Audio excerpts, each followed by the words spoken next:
Locked out of Facebook because of two-factor authentication? This short guide shows legitimate recovery options.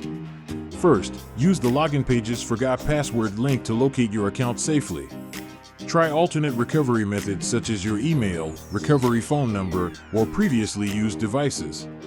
If you saved recovery codes or use a security key, use those secure options next. If these steps fail, open the Facebook Help Center and follow the official account recovery flow.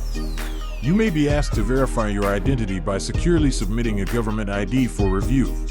Set up multiple two-factor methods now, an authentication app, SMS backup, and a security key if available.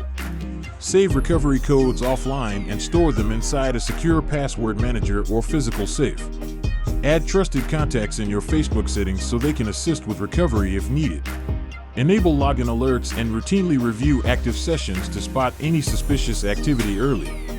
If you suspect compromise or cannot recover access, report the issue to Facebook support immediately.